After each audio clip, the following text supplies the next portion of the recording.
ಮಂಗಳೂರನ್ನೇ ಬೆಚ್ಚಿ ಬೀಳಿಸಿದ್ದ ಬಾಲಕಿ ಮೇಲಿನ ಅತ್ಯಾಚಾರ ಕೊಲೆ ಪ್ರಕರಣವನ್ನ ಮಂಗಳೂರು ಪೊಲೀಸರು ಭೇದಿಸಿದ್ದಾರೆ. ಇಡೀ ನಾಗರಿಕ ಸಮಾಜ ತಲೆ ತಗ್ಗಿಸುವಂತಹ ಪೈಶಾಚಿಕ ಕೃತ್ಯ ಎಸಗಿದ 4 ನೀಚರನ್ನ ಪೊಲೀಸರು ಹಿಡಿಮುರಿ ಕಟ್ಟಿದ್ದಾರೆ. ಇದೀಗ ಎಲ್ಲರ ಆಸೆ ಒಂದೇ, ಆ 4 ನೀಚರಿಗೆ ಗಲ್ಲು ಶಿಕ್ಷೆ ಆಗಲೇಬೇಕೆಂದು. ಇದರ ನಡುವೆ ಈ 8 ವರ್ಷದ ಮುಗ್ಧ ಬಾಲಕಿಯ ಅತ್ಯಾಚಾರ ಕೊಲೆ ಈ ಹಿಂದೆಯೇ ಪ್ರೀ ಪ್ಲಾನ್ಡ್ ಆಗಿತ್ತು ಅನ್ನುವಂತಹ ಬೆಚ್ಚಿ ಬೀಳಿಸುವಂತಹ ಮಾಹಿತಿ ಲಭ್ಯವಾಗಿದೆ. ಈ ಬಗ್ಗೆ ಪ್ರಕರಣದ ಪಿನ್ ಟು ಪಿನ್ ಮಾಹಿತಿ ಇಲ್ಲಿದೆ ನೋಡಿ. ಮಂಗಳೂರನ್ನೇ ಬೆಚ್ಚಿ ಬೀಳಿಸಿದ್ದ ಬಾಲಕಿ ಮೇಲೆ ಅತ್ಯಾಚಾರ ಕೊಲೆ ಪ್ರಕರಣ. ಪೊಲೀಸರಿಂದ 4 ಕಿರಾತಕರ ಬಂಧನ. ನಗರದ ಹೊರವಲಯದ ತಿರುವೈಲ್ ಗ್ರಾಮದ ರಾಜ್ ಟೈಲ್ಸ್ ಕಾರ್ಖಾನೆಯಲ್ಲಿ ನಡೆದಂತಹ ಅಪ್ರಾಪ್ತ ಬಾಲಕಿಯ ಗ್ಯಾಂಗ್ ರೇಪ್ ಕೊಲೆ ಪ್ರಕರಣ ಇಡೀ ಮಂಗಳೂರನ್ನ ಬೆಚ್ಚಿ ಬೀಳುವಂತೆ ಮಾಡಿದ್ದು ಮಾತ್ರವಲ್ಲ, ನಾಗರಿಕ ಸಮಾಜ ತಲೆ ತಗ್ಗಿಸುವ ಪೈಶಾಚಿಕ ಕೃತ್ಯ ನಡೆದು ಹೋದಂತಾಗಿದೆ. ಇನ್ನು ಪೈಶಾಚಿಕ ಕೃತ್ಯ ನಡೆಸಿದ 4 ರಾಕ್ಷಸರನ್ನ ಬಂಧಿಸುವಲ್ಲಿ ಮಂಗಳೂರು ನಗರ ಗ್ರಾಮಾಂತರ ಠಾಣೆಯ ಪೊಲೀಸರು ಯಶಸ್ವಿಯಾಗಿದ್ದಾರೆ. ಜಯಬಾನ್ ಯಾನೆ ಜಯಸಿಂಗ್, ಮುಖೇಶ್ ಸಿಂಗ್, ಮನೀಶ್ ಟಿರ್ಕಿ, ಮುನಿಮ್ ಸಿಂಗ್ ಬಂಧಿತ ಆರೋಪಿಗಳಾಗಿದ್ದಾರೆ. ಘಟನೆಯ ಹಿನ್ನೆಲೆ: ಹೆಂಚು ಇಟ್ಟಿಗೆಗಳನ್ನ ರೆಡಿ ಮಾಡ್ತಾ ಇದ್ದ ತಿರುವೈಲ್ ಗ್ರಾಮದ ರಾಜ್ ಟೈಲ್ಸ್ ಕಾರ್ಖಾನೆಯಲ್ಲಿ ಕೆಲಸ ಮಾಡ್ತಿದ್ದ ಹೆಚ್ಚಿನ ಕಾರ್ಮಿಕರು ಮಧ್ಯಪ್ರದೇಶ, ಬಿಹಾರ್, ಉತ್ತರ ಪ್ರದೇಶ, ಜಾರ್ಖಂಡ್ ರಾಜ್ಯದವರು. ಅದೇ ರೀತಿ ಅತ್ಯಾಚಾರಕ್ಕೆ ಒಳಗಾಗಿದ್ದ ಬಾಲಕಿಯ ತಂದೆ ತಾಯಿ ಜಾರ್ಖಂಡ್ ಮೂಲದ ಸಿಡಿಂಗಾ ಜಿಲ್ಲೆಯ ದಂಪತಿ ಕಳೆದ 2 ವರ್ಷಗಳಿಂದ ಕಾರ್ಮಿಕರಾಗಿ ಕೆಲಸ ಮಾಡ್ತಿದ್ರು. ಹೆಂಚು ಇಟ್ಟಿಗೆಗಳನ್ನ ರೆಡಿ ಮಾಡ್ತಾ ಇದ್ದ ತಿರುವೈಲ್ ಗ್ರಾಮದ ರಾಜ್ ಟೈಲ್ಸ್ ಕಾರ್ಖಾನೆಯಲ್ಲಿ ಕೆಲಸ ಮಾಡ್ತಿದ್ದ ಹೆಚ್ಚಿನ ಕಾರ್ಮಿಕರು ಮಧ್ಯಪ್ರದೇಶ, ಬಿಹಾರ್, ಉತ್ತರ ಪ್ರದೇಶ, ಜಾರ್ಖಂಡ್ ರಾಜ್ಯದವರು. ಅದೇ ರೀತಿ ಅತ್ಯಾಚಾರಕ್ಕೆ ಒಳಗಾಗಿದ್ದ ಬಾಲಕಿಯ ತಂದೆ ತಾಯಿ ಜಾರ್ಖಂಡ್ ಮೂಲದ ಸಿಂಡೆಗಾ ಜಿಲ್ಲೆಯ ದಂಪತಿಗಳಾಗಿದ್ದರು. ಕಳೆದ 2 ವರ್ಷಗಳಿಂದ ಕಾರ್ಮಿಕರಾಗಿ ಕೆಲಸ ಮಾಡ್ತಿದ್ರು. ಇವರಿಗೆ 4 ಮಕ್ಕಳು. ಇನ್ನು ಅತ್ಯಾಚಾರಕ್ಕೊಳಗಾದ ಬಾಲಕಿ ತನ್ನ ಸಹೋದರಿಯರ ಜೊತೆ ಆಟವಾಡ್ತಿದ್ಲು. ಇದನ್ನ ಪ್ರತಿನಿತ್ಯ ಗಮನಿಸುತ್ತಿದ್ದ ಕಿರಾತಕರು ಪೂರ್ವ ಯೋಜಿತವಾಗಿ ಕೃತ್ಯ ನಡೆಸಲು ಸಂಚನ ರೂಪಿಸಿದ್ರು. ಅದರಂತೆ ನವೆಂಬರ್ 21ರಂದು ಸಹೋದರ ಸಹೋದರಿಯರೊಂದಿಗೆ ಆಟವಾಡಲು ಹೋದ 8 ವರ್ಷದ ಬಾಲಕಿಯನ್ನ ಜಯಬಾನ್ ಯಾನೆ ಜಯಸಿಂಗ್ ಏಕಾಏಕಿ ತನ್ನ ರೂಮಿನೊಳಗೆ ಎತ್ತಿಕೊಂಡು ಹೋಗಿದ್ದಾನೆ. ಈ ವೇಳೆ ಉಳಿದ ಆರೋಪಿಗಳು ಕೂಡ ರೂಮಿನೊಳಗೆ ಇದ್ರಂತೆ. ಒಬ್ಬರ ಮೇಲೊಬ್ಬರಂತೆ ನಿರಂತರ ಪೈಶಾಚಿಕ ಕೃತ್ಯ. ರಕ್ತಸ್ರಾವ, ನೋವಿನಿಂದ ಚೀರಾಡುತ್ತಿದ್ದ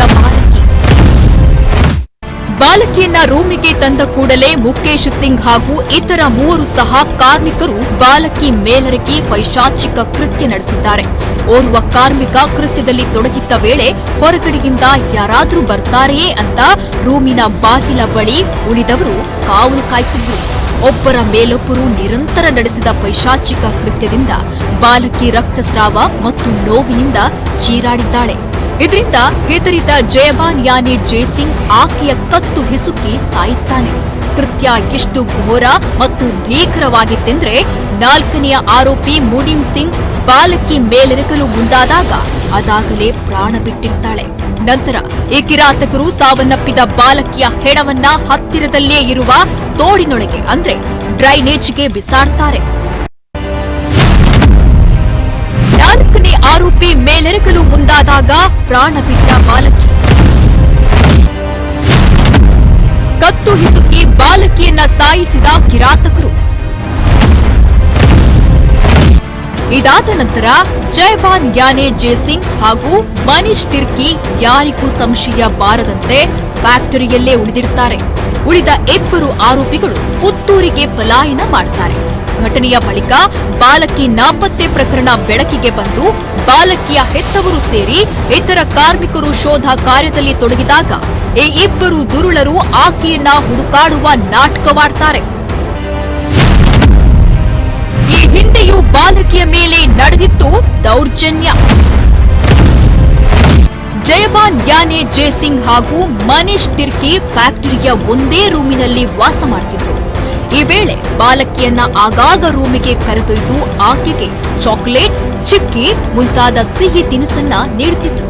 ಜೊತೆಗೆ ಬಾಲಕಿಯ ಮೈಕೈ ಮುಟ್ಟುವ ಮೂಲಕ ಲೈಂಗಿಕ ದೌರ್ಜನ್ಯವನ್ನ ನಡೆಸ್ತಾ ಇದ್ರು. ಆದ್ರೆ ಆಕೆ ಪುಟ್ಟ ಬಾಲಕಿಯಾದುದರಿಂದ ಆಕೆಗೆ ಇದೆಲ್ಲ ಪರಿವಿಗೆ ಬರ್ತಿರ್ಲಿಲ್ಲ ಅನ್ನೋದು ಪೊಲೀಸ್ ತನಿಖೆಯಲ್ಲಿ ಬೆಳಕಿಗೆ ಬಂದಿದೆ. 4-5 ದಿನದ ಹಿಂದೆ ನಡೆದಿತ್ತು ಪ್ರೀ ಪ್ಲಾನ್. ಘಟನೆ ನಡೆಯುವ 4-5 ದಿನದ ಹಿಂದೆ ಫ್ಯಾಕ್ಟರಿಯ ರೂಮಿನಲ್ಲಿ ಮದ್ಯಪಾನ ಮಾಡ್ತಾ ಇದ್ರು ಈ ಆರೋಪಿಗಳು. ಈ ಸಂದರ್ಭ ಭಯಾನಕ ಪೈಶಾಚಿಕ ಕೃತ್ಯದ ಬಗ್ಗೆ ಮಾಸ್ಟರ್ ಪ್ಲಾನ್ ತಯಾರಿಸಿದ್ರು ಈ ದುರುಳರು. ರವಿವಾರ ಫ್ಯಾಕ್ಟರಿಯಲ್ಲಿ ಯಾರೂ ಸಿಬ್ಬಂದಿ ಇರೋದಿಲ್ಲ. ಜೊತೆಗೆ ಬಾಲಕಿಯ ತಂದೆ ತಾಯಿ ಮದ್ಯಪಾನದ ನಶೆಯಲ್ಲಿದ್ದರಿಂದ ಈ ಕೃತ್ಯ ನಡೆಸಲು ಸರಿಯಾದ ಸಮಯ ಅಂತ ನಿರ್ಧಾರ ಮಾಡಿದ್ರು. ಕೃತ್ಯ ನಡೆಸಲೆಂದೇ ಪುತ್ತೂರಿನಿಂದ ಬಂದಿದ್ದ ದುರುಳ. ಪ್ರಕರಣದ 4ನೇ ಆರೋಪಿ ಮುನೀಬ್ ಸಿಂಗ್ ಪುತ್ತೂರಿನಲ್ಲಿ ಕೂಲಿ ಕಾರ್ಮಿಕನಾಗಿದ್ದ. ಕೃತ್ಯ ನಡೆಯುವ 3-4 ದಿನದ ಮುಂಚೆ ಈ ವಿಷಯದ ಬಗ್ಗೆ ಚರ್ಚೆ ನಡೆಸಲು ಟೈಲ್ ಫ್ಯಾಕ್ಟರಿಗೆ ಬಂದಿದ್ದ. ಉಳಿದಂತೆ 3 ಆರೋಪಿಗಳು ರಾಜ್ ಟೈಲ್ಸ್ನಲ್ಲಿ ಕಾರ್ಮಿಕರಾಗಿದ್ರು ಅನ್ನೋದು ತನಿಖೆಯಿಂದ ತಿಳಿದು ಬಂದಿದೆ. ಸದ್ಯ ಆರೋಪಿಗಳು ಪೊಲೀಸ್ ಬಂಧನಕ್ಕೊಳಗಾಗಿದ್ದಾರೆ. ಇವರ ಮೇಲೆ ಕೊಲೆ ಮತ್ತು ಪೋಕ್ಸೋ ಪ್ರಕರಣ ದಾಖಲಿಸಲಾಗಿದೆ. ಈ ಮೂಲಕ ತಿಂಗಳೊಳಗೆ ಮಂಗಳೂರು ನಗರದಲ್ಲಿ ಬಾಲಕಿ ಮೇಲಿನ ಪೈಶಾಚಿಕ ಕೃತ್ಯದ 2ನೇ ಪ್ರಕರಣ ದಾಖಲಾದಂತಾಗಿದೆ. ಪೊಲೀಸರಿಗೆ ನಗದು ಬಹುಮಾನ. ಪೊಲೀಸರು ಅಲ್ಲಿನ ಎಲ್ಲಾ ಕಾರ್ಮಿಕರನ್ನ ಬಂಧಿಸಿ ತನಿಖೆಯನ್ನ ನಡೆಸಿದ್ರು. ತನಿಖೆಯ ವೇಳೆ ಈ 4 ಮೇಲೆ ಅನುಮಾನ ಬಲವಾಗಿ ಹೆಚ್ಚಿನ ತನಿಖೆ ನಡೆಸಿದಾಗ ಆರೋಪಿಗಳು ಕೃತ್ಯ ಎಸಗಿರುವುದನ್ನ ಬಾಯ್ಬಿಟ್ಟಿದ್ದಾರೆ. ಈ ಪತ್ತೆ ಕಾರ್ಯದಲ್ಲಿ ಸಹಕರಿಸಿದ ದಕ್ಷಿಣ ಉಪವಿಭಾಗದ ಸಹಾಯಕ ಪೊಲೀಸ್ ಆಯುಕ್ತರು ಸಿಬ್ಬಂದಿಗೆ ನಗದು ಬಹುಮಾನವನ್ನ ನೀಡಿದ್ದಾರೆ. 4 ಆರೋಪಿಗಳ ಮೇಲೆ ಮಂಗಳೂರು ಗ್ರಾಮಾಂತರ ಪೊಲೀಸ್ ಠಾಣೆಯಲ್ಲಿ ಪೋಕ್ಸೋ ಹಾಗೂ ಕೊಲೆ ಪ್ರಕರಣ ದಾಖಲಾಗಿದೆ. ಪೊಲೀಸ್ ಕಾರ್ಮಿಕ ಇಲಾಖೆ ಮೇಲಿದೆ ಹೆಚ್ಚಿನ ಜವಾಬ್ದಾರಿ. ಮಂಗಳೂರು ನಗರದಲ್ಲಿ ಹೊರ ಜಿಲ್ಲೆ ಸೇರಿ ಹೊರ ರಾಜ್ಯದ ಕಾರ್ಮಿಕರು ಹೆಚ್ಚಿನ ಸಂಖ್ಯೆಯಲ್ಲಿದ್ದಾರೆ. ಇಂತಹ ಪ್ರಕರಣ ಅಥವಾ ಯಾವುದೇ ಪ್ರಕರಣ ನಡೆದಾಗ ಅವರನ್ನ ಪತ್ತೆ ಹಚ್ಚೋದು ಕಷ್ಟ ಸಾಧ್ಯದ ಕೆಲಸ.